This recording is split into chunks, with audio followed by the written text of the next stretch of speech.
No, Reds fans, you didn't just dream that. That really did happen.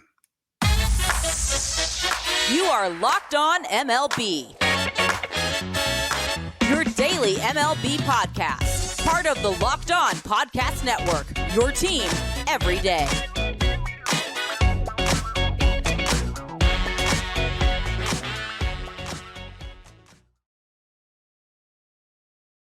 Hello, baseball fans, and welcome to Locked On MLB, part of the Locked On Podcast Network, where it's your team every day. This is the daily podcast. We talk about all of Major League Baseball.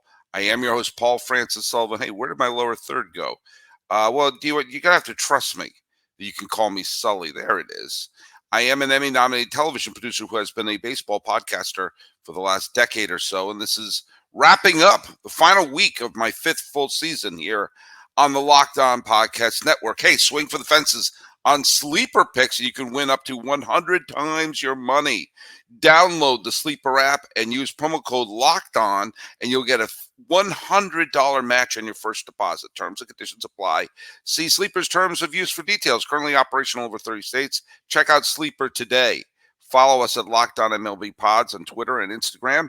I am your pal Sully. I'm at Sully Baseball on Twitter, Sully Baseball Podcast on Instagram. Let me adjust this for a little bit right there. Sorry for a little bit of noise there. Recordings. I gave you a Saturday show. I'm going to give you a Sunday show. Miller Thomas and I are going to get together. You're going to have a Monday show. Who knows how many shows you're going to get, but there's just so much happening here. Well, let's just get to the major story. I may need to, in fact, I did do this last night. I checked on friend of the podcast, Jeff Carr from Locked On Reds, because I was worried about him.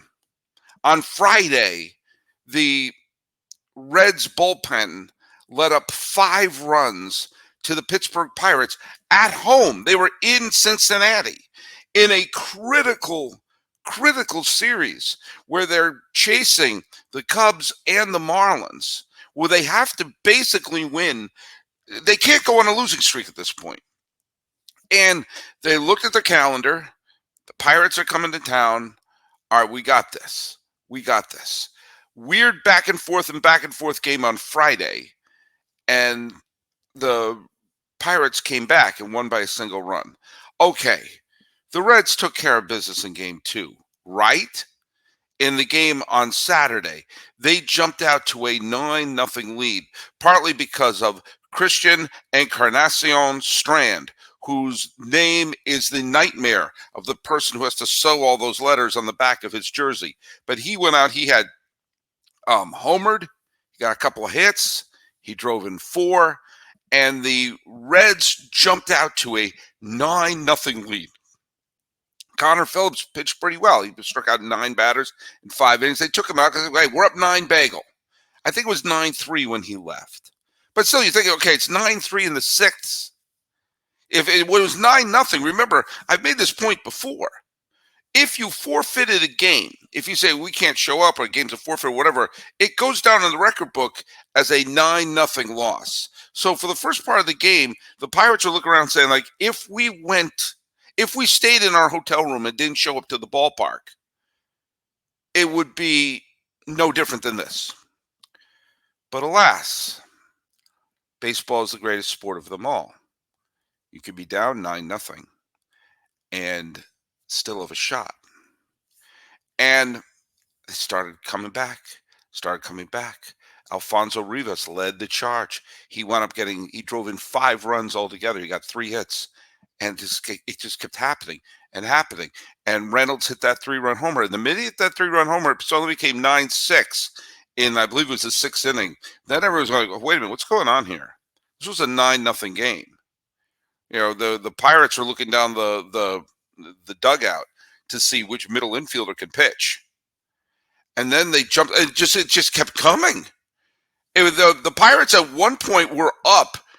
They were down 9-0, and at one point they were up by a score of 13-9.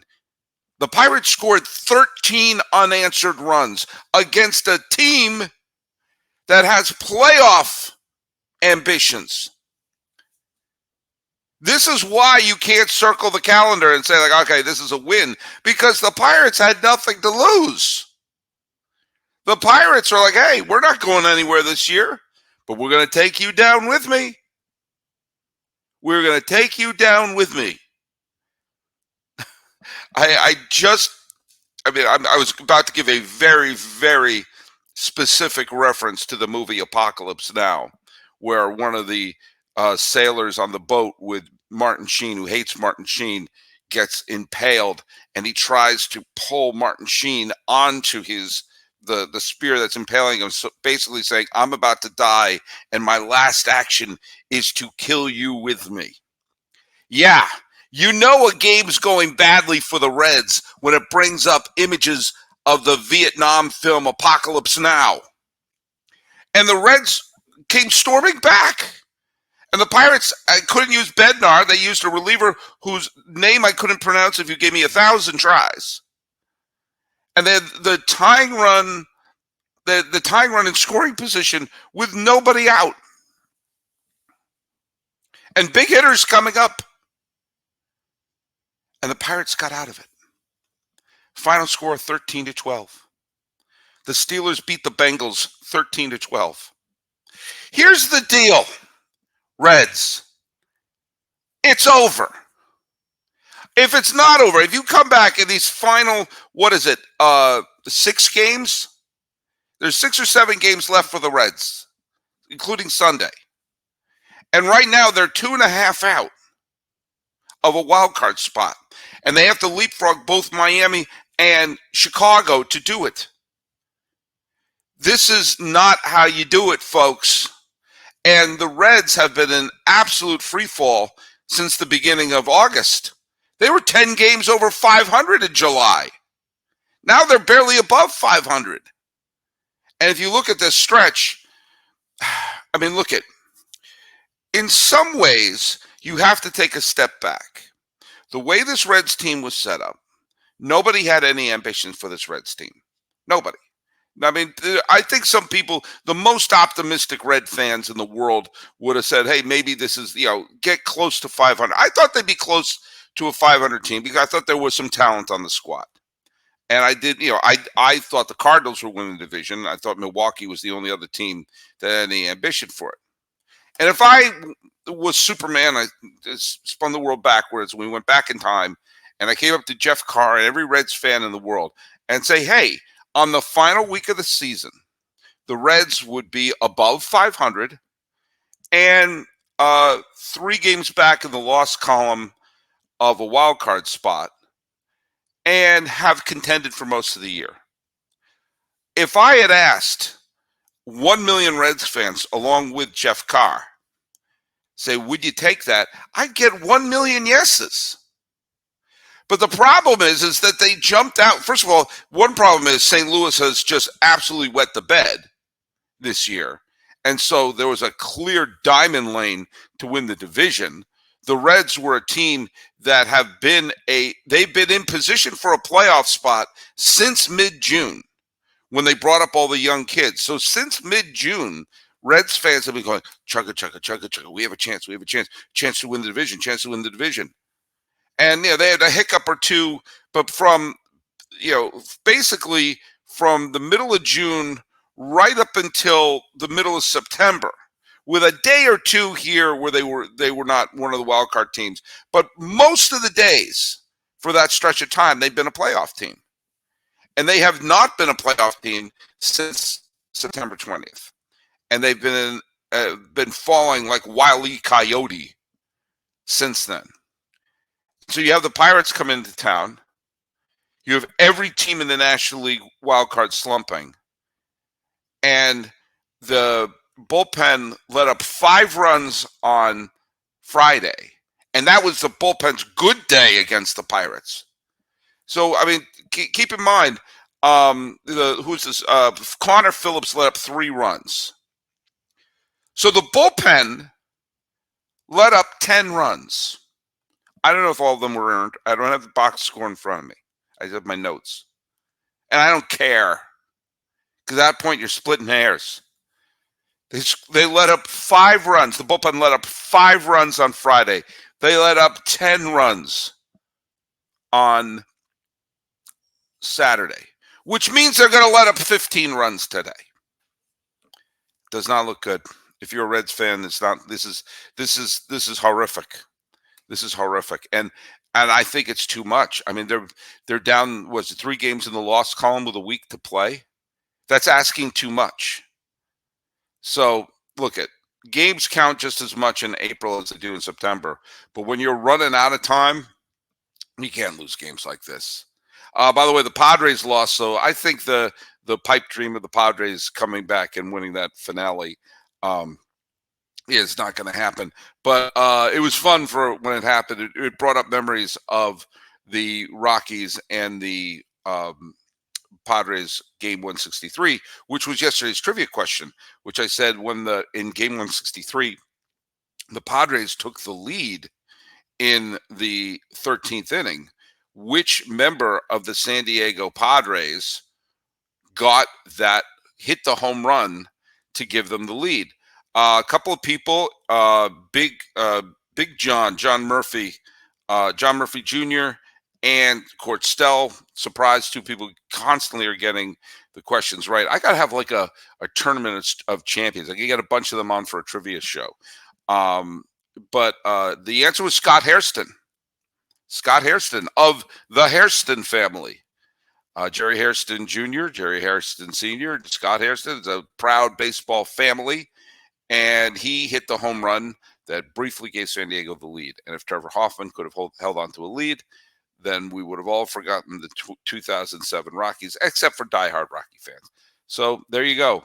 And with that, we're going to talk a little bit about another team with World Series aspirations that may be letting things slip away. Hey, what time is it now? It is time to talk about our friends at Sleeper. Do you know what? The baseball playoffs are right around the corner, and pretty soon the Reds will be watching it on their TVs. Will the Astros be in it? Will the Mariners be in it? Will the Cubs be in it? Will the Marlins be in it? And which team is going to go all the way? I don't know. But I do know this means the clock is ticking on your chance to get 100 times your cash on daily fantasy baseball. It's never been exciting as it is right now. And you got players. I mentioned Alfonso Rivas just the other day. John Means nearly threw a no-hitter. And you've got Aaron Judge getting 3 home runs in 1 game. And you've got stars like that playing at the top of their level. Pick more or less on stats for these stars like home runs, hits, strikeouts, and more for 100 times payout on Sleeper. Get your picks right, and you can win big. So use promo code LOCKEDON, and you'll get $100 back on your first deposit. Terms and conditions apply.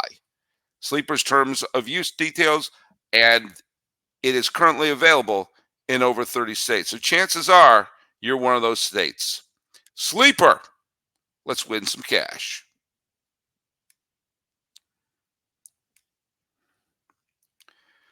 Sorry for the computer shaking a little bit here. I'm not where I normally record, so forgive me. It's not. The outside here. It's not my normal setup here. So forgive me if it's not quite as stable as it normally is. Hey, another example of why you cannot just circle the calendar and say, "Hey, we got ourselves an easy win here." The Houston Astros took one look up and saw that the Rangers and the Mariners are playing each other. And so if those 2 teams battled each other, all the Astros had to do was beat the snot out of the worst team in baseball. The worst team in baseball in terms of win-losses. I'm sure there are other metrics you can use. Well, actually, no, it's the A's again. I forgot. The A's have gone on a big losing streak. But the Royals are one of them. The Royals are a 102-loss team. The Astros are the defending World Series champs. And they said, okay, look, this is perfect. The Mariners and the Rangers have to play each other. So all we have to do is beat up the Royals. They got Framber Valdez pitching game 1 on Friday. And what happened? The Royals came to play. The Royals scored 4 runs in the top of the first inning on Friday. Okay, that's a fluke. All right, that happens. Even Sinatra has to clear his throat. Okay, there was a fluke loss. Give the Royals some credit. Give the Royals big time credit. they have come to play. And they scored a run right at the top of the first inning in game 2, and then they jumped up to a 3-0 lead. And who was it? Melendez drove in a run. Bobby Witt Jr. drove in a run. None of it were exciting runs. Bobby Witt Jr. played some great defense. The Astros chipped away, but Clark closed the game out and made Jose Altuve did not look very good in the final at bat in the 9th inning. And with that, the Royals have won that series. They have won the series. And today they're going to be pitching Cruz against Brown. Again, on paper, this looks like an easy Astro win. But, these games aren't played on paper. And this is this is the series that the Astros should have used to push themselves ahead in first place. They would have leapfrogged, the range. They would have been first place by themselves, knowing they're playing the Mariners starting on Monday. So just win that series against the Royals, give themselves a little bit of breathing room, where the head-to-head games against Seattle meant they could pummel the Mariners and push them out of the playoff picture. Now, believe it or not, the Astros are hanging on for dear life. Let me give you a scenario here. Let's say the Seattle Mariners win today. Okay? Let's just say that, shall we? And let's just say the Royals pull out. I wouldn't even need to do that. Let's say the Astros win 73-0 today, and the Mariners win. Those two events happen. The Astros and Mariners are going head-to-head, with the Mariners half a game behind the Astros. If the Mariners win today, the Astros are going into the final 5 or 6 games of the season hanging on for dear life. And there is a scenario that if they hold steady, I'm not even giving the Royals a sweep. If the Royals sweep, then the Astros are in horrible trouble. But the Mariners, if they win today, and they win the series against Houston, that would push the Astros out of the playoff picture going into the final weekend of the season. They would be on the outside looking in, being desperate to win that final series, which I believe is against Texas. This is why, the Reds looked at the series against the Pirates and they're like, we got this. I guarantee you the Astros looked at the series against the Royals and said, we got it, baby. The Reds are done. The Astros might be. There is a scenario, a plausible scenario, that the Astros could miss the playoffs altogether. It won't take much. And I'll tell you one thing that has been basically clinched in my mind is the American League Manager of the Year. Because I've mentioned the Astros, I've mentioned the Mariners. The Rangers are in first place by themselves. Jordan Montgomery pitched a phenomenal game the other day, shutting down the Mariners. And the first 2 games, back and forth as they may be, the Rangers won both of them. The Mariners, the Rangers have won their last 4 games. And if there's any question of who the American League Manager of the Year is, let it end now. It's Bruce Bochy. With a division with the defending World Series champion Astros, who for stretches of this time looked like they were a cinch to win their 3rd straight pennant. The Seattle Mariners, filled with talent, who for a period of time took over first place by themselves. The Rangers lost Jacob deGrom, lost Max Scherzer, had a grotesque end of August, beginning of September, where they fell totally out of the playoff chase. Had horrible losses of bullpen collapses, where they were folding at the beginning of the month, where they looked like they had no shot. And now, with less than a week to go, or about a week to go in the season, they are in first place by themselves. And at the end of the day today, they will still be in first place by themselves, even if they lose 48-0, because they're up 2 games in the loss column, 1.5 games in the standings on the Houston Astros. The magic number is 7. A combination of 7 either wins for the Texas Rangers or Mariner and Astro losses that equals 7, and they win the division. And guess what? The Astros and Mariners are playing each other, so some of those numbers are going to chip down. The Rangers are in position, even though on paper they're the weakest of the 3 teams at the top of the American League West, they're in position to win the division and rest up during the wild card series. Bruce Bochy, Hall of Famer. If there was any doubt, eliminate that right now. It's going to take this team, held together by wire, yarn, and Band-Aids, potentially to a division title. It's in their hands. And you know what? Even if they don't, even if they come in second or third, with the adversity thrown to Bruce Bochy's face, that they could have said, "Oh, F it, we're out. Done. Check, please." And we've seen teams collapse like that. Remember the Padres and the Mets just a couple of years ago, where they went into the final month of the season as playoff teams and ended the year sub 500? Bochy says, "Nope, I got this." Do you have any questions? He is the American League Manager of the Year.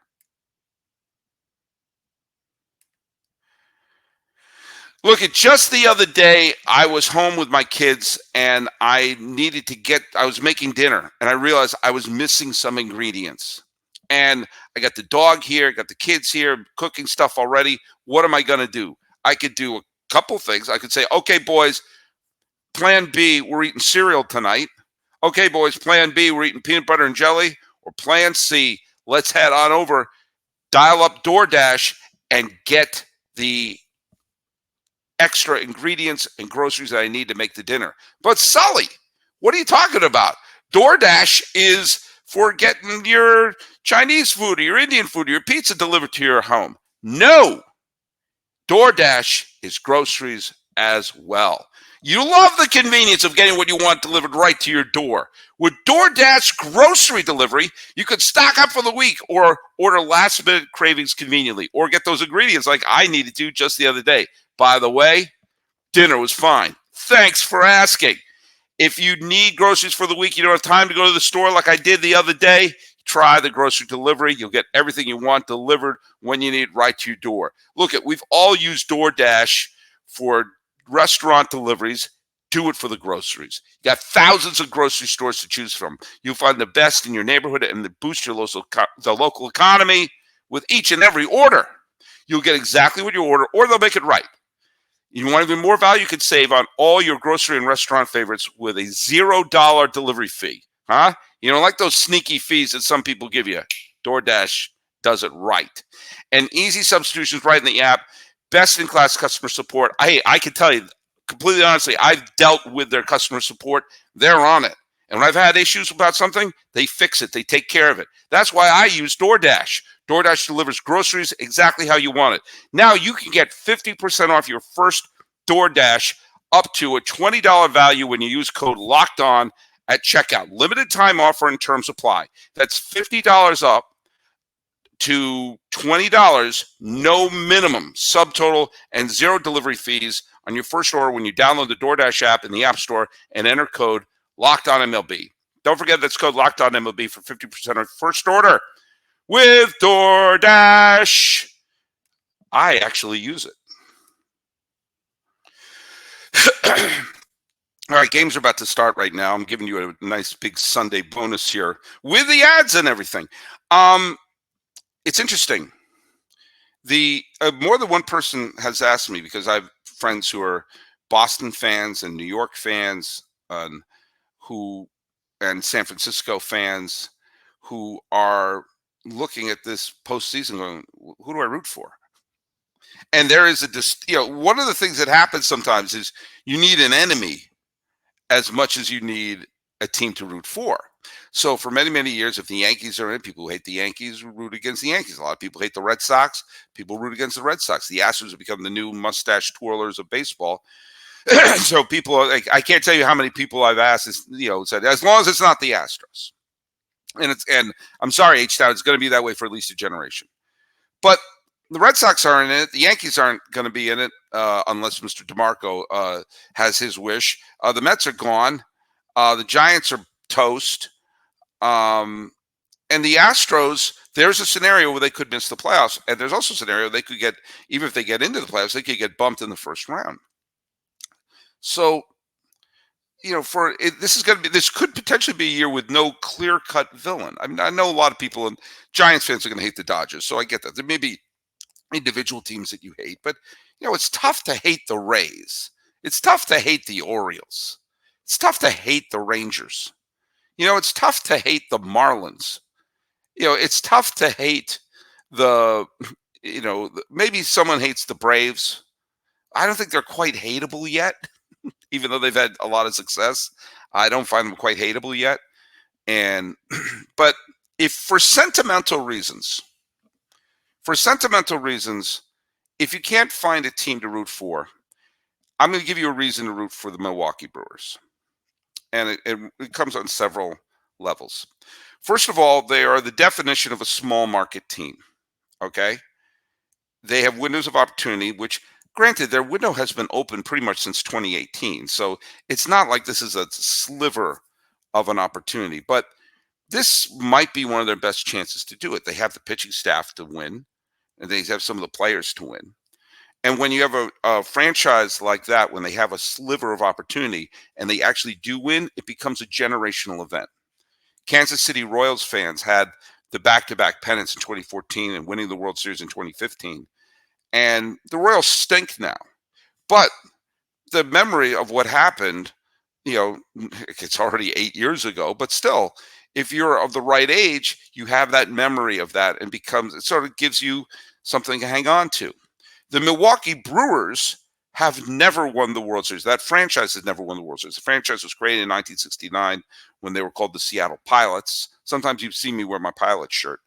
And then that creepy Bud Selig moved them, maybe illegally, to Milwaukee. And Selig, whom I never held back my punches. I've never been a Bud Selig guy. They never could win it with Selig there.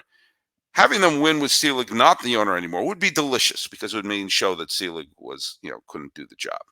Milwaukee, the Brewers franchise has only been to the World Series once. Milwaukee has had a World Series champion. The Braves moved to Milwaukee and set attendance records in the 50s with Henry Aaron and Warren Spahn and Eddie Matthews and Lou Burdett and all those big stars that they had back then. They went to the World Series 2 straight years, almost 3 straight years. They almost won the World Series back-to-back years. They won in 57. So Milwaukee's had a World Series champion. But for reasons that I still don't 100% understand, the Braves left Milwaukee. The Braves should be a Milwaukee institution, but they're not. And they moved to Atlanta.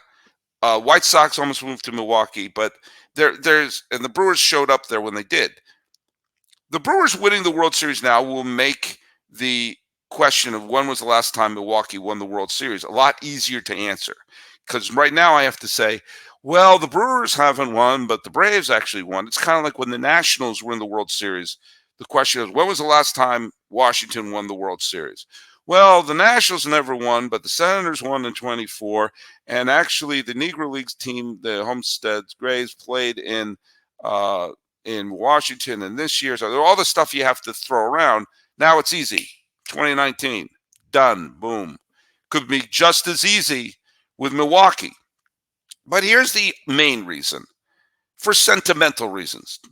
Besides the fact that teams like the Brewers have small windows, besides the fact it would be a historical moment for the fan base, besides the fact it would make discussing the legacy of baseball in Milwaukee so much easier. Here's the other reason. I love it when there is a team that wins the World Series that have several players who have played many years and have had solid careers without a world championship. And sometimes you'll see a team is assembled filled with players who have never won it all, finally winning it all. The 87 Twins could be the worst team I've ever seen win the World Series. And yet it was loaded with players. besides the stars on the team like Tom Bernansky or Gary Gaetti and Frankie Viola, but players who are veterans from other teams like Jeff Reardon, like Don Baylor, like Joe Niekro, like Roy Smalley, who were all getting their first, Dan Schatzeder, all these players getting their first ever World Series ring. The same thing happened with the Marlins in '97, that weird team. But it had the Gary Sheffields, the Moises Alous, the Darren Daltons, the Kevin Browns, all these people who had, Jim Eisenreich, all these people had very long careers, and they never won the World Series until that moment.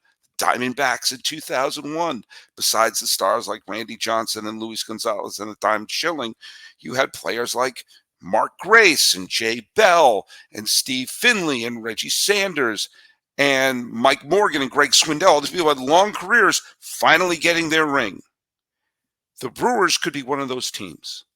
Carlos Santana has had a super long career. If he had hit a home run in the bottom of the ninth of Game 7 of the 2016 World Series, he'd have a ring by now.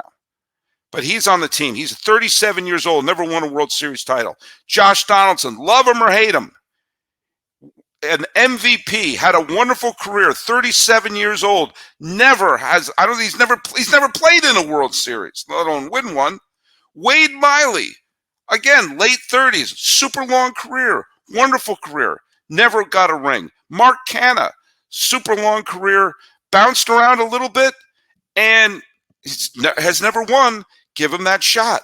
Julio Teheran has been pitching since the Cretaceous period. He's still on the team. He's cashing a check.